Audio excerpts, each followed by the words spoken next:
Path of Exile 2 Dawn of the Hunt is pretty hard this season, so you need right decisions to be able to go through campaign and then clear maps efficiently. This is the only leveling guide you will need for warrior that will be able to clear monsters, clear bosses in 2 shots, and will give you loads of fun. Let's get straight into it, because warrior is pretty cool and can smash these boys pretty easily with bare fist. Still, difficulty will ramp up pretty fast, and we need the right skill combination to defeat monsters and bosses. Luckily for warrior, we get in the rolling slam as our first skill. It's pretty easy to use skill, you're doing 2 rolling slams and you can change directions while holding the button. Every character in Path of Exile 2 got ability to roll, so you can evade enemies' attacks. But also you can use this roll to cancel animation of rolling slam, and this won't keep you stuck in animation.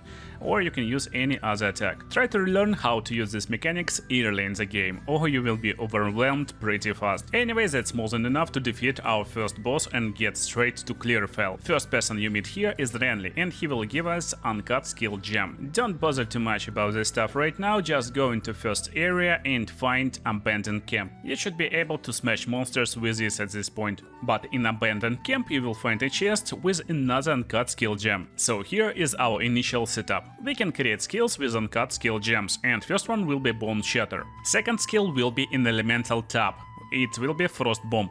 And that's how our skills work. Rolling Slam got 2 slams. First slam will deal more stun build up upon enemies. Second one will deal a lot more damage to heavy stunned enemies. More is magic word in Path of Exile 2, because it will multiply your damage instead of just adding on top of it. Bone Shatter will heavy stun enemies when they are primed for heavy stun. Stun meter is this yellow bar below enemy health. And Frost Bomb is just Frost Bomb. You place it on the floor and it will detonate in near future. And that's our gameplay right now. When you see this highlight on enemy, it means he is primed for stun. If we Bone Shatter him, he will explode and destroy nearby enemies. Depending on damage of your weapon, you actually can stun them with 1 hit, so don't worry, this means you just have a lot of damage. Another trick is to evade enemies' attacks with first slam and then attack them with second slam.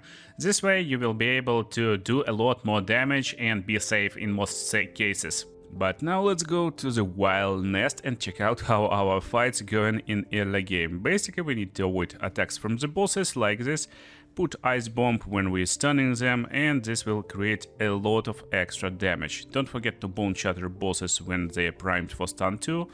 But most importantly, Rolling Slam on them when they are stunned, because Rolling Slam will deal a lot of extra damage. So that's basically it, that's how we play, and as you can see, damage is pretty good. You just need to make sure you have some two-handed mace. From this first boss you will get uncut skill gem level 2, some nice loot sometime, but most importantly we need to get back to clear fell encampment and talk with Renly. So Renly, what's up bro? He will give us uncut support gem. That's the most important tool to sculpt and create our build later on, because uncut support gems is super important. But don't forget, first of all, you want to clear out clear fell zone, because there is one more boss, Beera of the Rotten Pack, and when she's heavily stunned, we just put in our Ice Bomb, and as you can see we have no problems defeating all her wolves and herself. Getting our permanent buff, yeah, this green stuff over here, plus 10% cold resistance forever. And maybe there's a lot of stuff on the ground that you don't want to pick up. That's why you can go into my Discord, link in the description, and get my leveling filters, so you will filter out all this crap that you don't need on your warrior. And get straight to Grelwood. Here we will meet Delvin, he will explain our new mechanics in Dawn of the Hunt. Basically we see the spirits, we follow spirits, and we're destroying powerful monsters, getting some nice loot, stuff like that, pretty easy and straightforward. But in Grelwood we are for another reason, we're actually looking for Cauldron. This exact Cauldron. So you will see Witch Hut. We can get here, get some nice bottles if you don't have them already, and then we're destroying this rare and powerful monster. She is powerful, so be careful. But she's definitely worth it, because he drops another uncut support gem. That's 2 guaranteed support gems you can get in early game, and we can finally sculpt our build. And here is important part. As you can see, when you're trying to use these support gems, every skill will have 2 slots, and you can then unlock them up to 5 slots with another type of currency, but right now we are locked to 2 slots, basically when we're leveling until we finish campaign most of the time. For example, you can ancestrally boost, but you don't need it. So what we need is actually to press show all button, and it will be over here on PC. You just need to press it and you will see a lot more options. Now you can customize your skills however you like, and what we want to do, we want to attack faster. You know, this maces attacks are too slow. That's why we want to use martial tempo to get more attack speed. So the support gem you actually want on your rolling slam will be over here. It's called concentrated effect. You will lose some area of effect, but you will have a lot more area damage. Yeah. And while we're still leveling, I actually like to use my strike from time to time, and it's very nice to feel it and use with a lot more attack speed. So martial tempo on mace strike is my go-to option. That's first 2 support gems. You won't find them a lot earlier on. Right now we will stick with this, but let me show you what we do with the next support gems on warrior. So on warrior with rolling slam we want to inflict as much stun as possible, and solution is simple. We need overpower support gem right here. So that's it. It will cause 50% more stun build up. For Bone Shatter, I don't like to use a lot of customizable skills. We just go with Impact Shockwave. So Bone Shatter will kill enemies around itself a lot faster with a lot more damage. And to do it even more faster, you can use Execute, but actually even just Impact Shockwave is enough. If you're feeling that you're doing more damage with Bone Shatter than with Rolling Slam, and you're not using Rolling Slam second strike, especially maybe you're playing like this, you're doing 1 slam and then Bone Shattering instantly if you're priming enemies for stun already, then you can even swap concentrated effect to Bone Shatter. Or you can use Execute like me. Another option, again, it's customizable stuff. If you're using Mace Strike more than Rolling Slam in your damaging abilities, just use concentrated effect on your Mace Strike, and you can level in early game with Warrior just like that.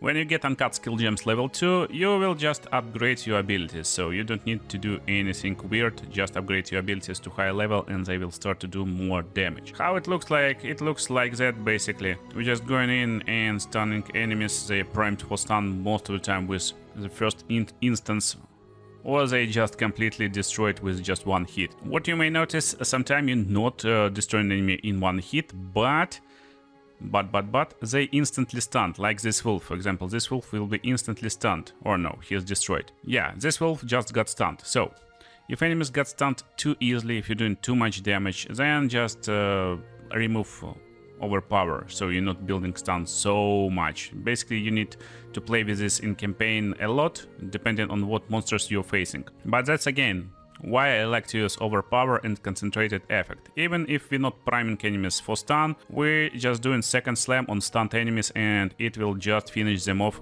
with just rolling slam. You don't need any other skills for now. So tips, because you will be overwhelmed with a lot of enemies in the next area basically. It will happen pretty quickly, and how we can do stuff like that. Basically, the weirdest and worst part about our rolling slam is part after second slam. We need to wait a lot. So what you want to do, you want to always roll after you're doing second slam. 2 attacks, then roll. It will make you move a lot faster and just destroy enemies with ease, just like that. So he is primed for stun, and as you can see, damage is pretty good against this boss, especially in early game with my setup. So Shockwave and finishing him off. What you will start to notice right now, that monsters starting to overwhelm us a lot faster, and there's a lot more monsters. And that's when you need to finally switch our support gems and use martial tempo and concentrated effect on Mace Strike. Use only overpower on rolling slam to cause more stun build up, and Fist of War. If you got extra support gems, definitely craft this stuff. It will ancestrally boost your rolling slam. Therefore, basically every few seconds, every 6 seconds to be more precise, you will see it's a red effect. So it charged, now it will be a big red powerful slam, as you can see. We're not using it like a lot, we're just moving around most of the time, and by taking concentrated effect off and using this skill instead, we still will do nice damage, but we will use a lot more area of effect, so we can clear packs of monsters a lot more faster. From the boss we just defeated, we're getting Uncut Skill Gem level 3, and most of classes actually got insane powerful stuff on level 3. As warrior, I wouldn't say so. We got Shield Charge, and we're not wielding a shield, but in Path of Exile 2 you can wield a shield in second weapon slot, so we can use Shield Charge as traveling skill, but if you want to increase your power and way you deal with enemies, Infernal Cry is a way to go. It's pretty easy and straightforward skill, you just cry and you will start to deal more damage with the next melee attack, and Rolling Slam is also next melee attack. So we just cry and we do this slam and destroying elite monsters in just one single hit. Yeah, that's how crazy it is. So basically we're running around and combining cry and these slams. That's how we play. When you want to use Infernal Cry is actually when you're surrounded by enemies, because if you just cry you won't get a lot of power. You get power for as much enemies is around you, so you gather enemies around you, you cry, and then you do these attacks like that. Yeah, that's pretty crazy, and that's basic combination of cry and shatter, or how it's called, bone shatter. Yeah, you don't even need to stun enemies with my build when they're pretty low. You can do this stuff and have a lot of extra clear speed in Act 1. Later on, full combination will be pretty easy and straightforward too. You just need to stun enemies, Warcry and shatter, and you will shatter all of them. It all will be dependent again on your character power, on your gear mostly. Now let's get back to town and check equipment that we will use. So, how to actually scale equipment, how to get equipment. Most of the equipment you will find on the ground, but actually every time you will level up, shop will be updated. And that's what I want you to do. You want to actually check shop every now and then and see any good maces. The good one will be something like Oak Great Hammer. It will have more increased stun build up implicit on it. So it's every Great Hammer, Oak Great Hammer will have this stuff, basically increased stun build up. But as you can see, I got highlighted weapons with really powerful stuff and stats. That's because I'm using this, like basically stuff over here. You can just copy paste this, and also you can find this shopping list in my Discord. It will highlight quality weapons so you can reforge them later and get nice and useful resource, as well as good weapons and armors with nice stats you need. Overall, you're looking for movement speeds on your boots, because you're a pretty slow character as any other character in Path of Exile 2, and movement speed will give you ability to go through campaign faster. For weapon, you're just using something with more physical damage. That's it. You don't need any other stats, you just need more physical damage, and the other stats is kinda irrelevant, you know, extra attack speed will be nice. This mace, I just bought it, is pretty cool, so increased physical damage and level 2 melee skills. It will make our skills more powerful. And you can easily check what mace you want to use. Basically just go into your skills, open them, and equip and unequip weapons. Just check DPS. If DPS is higher, the weapon is good. For armors, you're looking for armors that scales with your strength. So basically you want heavy armors that provide only armor, and that's it. But most important stat for defense in campaign, I would say, is health. If you will find a lot of health on your armor pieces, a lot of strength, because strength will give you health, you will have nice amount of life, and basically you will go through campaign pretty easily. Now let's quickly defeat next 3 bosses and get straight to hunting grounds. If you're following all advices, you won't have any problems against any of these bosses, because the slams will basically almost destroy half of their health, or at least third part. Yeah, that's crazy how fast and easy we can defeat bosses as warrior at this point of the game, and I guess no classes can do the same. Anyway, after advancing through this part of the game, you will notice that monsters became a lot more deadly, faster, and there's a lot more of them. But the game at this point of the game will give us every tool we need to stay on top of difficulty curve. First of all, we will get bunch of extra passive skill points, but most importantly, we will get to area that's called Freightorn, and we need to clear rituals over here to get to the last ritual and fight versus boss. This boss will be pretty easy, he is still one of the early game bosses that will die to few of our hits. And after defeat he drops a skull. You need to activate the skull from your inventory and you will get permanent spirit and uncut spirit skill gem that you can use to craft Herald of Ash. Don't forget to turn it on. Whenever we overkill enemies, basically dealing more damage than we need to destroy them, Herald of Ash will create explosion, and this will explode nearby enemies as well as putting them on fire. So from this point of the game, if someone left on a low health, you don't need to finish them off, they most likely will be burned down, or actually it will help you clear packs a lot more easier. So that's our tool to clear enemies that's starting to get number advantage pretty fast. But the game will introduce you to the next problem, bosses. Yeah, bosses will become a lot faster, stronger and also beefier. You need a lot more power to destroy them.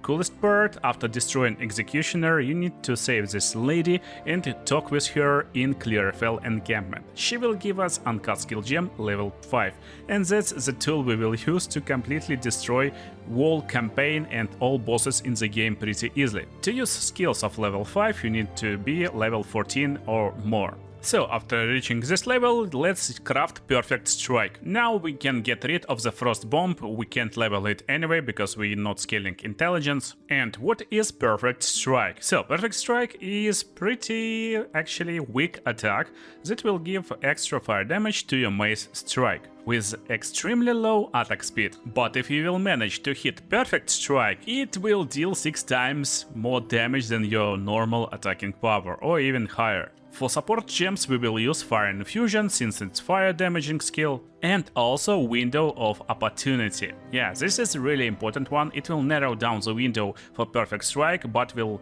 increase our damage significantly. You will need to practice this a bit, but it's pretty easy. So, if you're holding a button, you will see this little flash and you just need to release a button. If you release at the right time, it will create this shock wave. So just practice a little bit, and if you're doing it wrong, you will see no shockwave. If you're doing it right, you will see shockwave. So you can see it a little bit more easy, I will slow down time for you. That's the window for Perfect Strike. You need to release button at this point. And now take a look again at normal speed. So that's how this little window will look like. Bam! And you need to release the button. And that's how it will look like in the game. First of all, we will prime enemies for stun, then Bone Shatter, then War Cry to increase power, and doing this attack. Now take a look at the damage. Oh my goodness. Funniest part from this point of the game, every boss will go down like this. You just need to upgrade your mace from time to time, but most of the time you will just one-shot or two-shot most of the bosses. But you will have a lot of trouble if you're picking wrong points on passive skill tree. So let's take a look at this. Basically you want to start with melee damage, of course, and just to increase your damage to one-shot your enemies. This part over here I wouldn't not recommend taking this, it will take you 3 points, so like 25% damage for 3 points is not what we're looking for. 30% increased stun build up, that's what we need in our build. Then we're getting more melee damage in stun build up, and then going upwards for more melee damage again. The passive node that will give you 40% increased melee damage against heavy stunned enemies. That's how we're doing a lot of damage when we're stunning enemies. And then I like to go just downwards, get extra stats if we need them, maybe some strength, maybe you want a little bit more other stats. Since we're using like 2 dexterity nodes over here, maybe you need 1 dexterity if you don't have dexterity on your gear, and then we're getting 2-handed damage down and to the left, because here we will have 40% increased damage with 2-handed weapons. A right side, however, is not what we need to take instantly. Basically, it will help us clear the monsters a lot and we need to take it later, but the first part is actually to go left with more fire damage, increased damage against burning enemies, and right now we are able to burn enemies a lot. So this part will help us a lot in Act 2. Overall, you're looking for these parts. Since we're standing a lot in one place, you don't want to be stunned, and you will be stunned a lot in 0.2 Dawn of the Hunt. This stun threshold will help us avoid stuns a lot and get some maximum life. Get it whenever you feel you need defenses. Also, Just 1 point over here, the Resolute technique will give us ability to never deal critical hits, but we're not scaling critical hits with fighter. We want to just deal a lot of stable damage. So this is another really important and nice pick that you can take, just when you feel you start to miss a lot with your mace. No critical hits, but we always will hit enemies. It's optional depending on your playstyle, but to scale damage you're looking for this part over here to increase attack damage and stun build-up, this mace part with more mace damage, as well as some fire damage over here. So that's what you can take in near future basically. As well as you can go down here to increase damage with student happen dead weapons, and that's a nice buff also. This will cover you up to level like 60-65 to finish campaign and start mapping, and this setup is more than enough to finish campaign and start mapping actually. So I hope you enjoyed the video and you will have a blast playing this warrior in Path of Exile too. Make sure to subscribe and leave a comment what ascendancy you are looking for next, and see you in the next videos.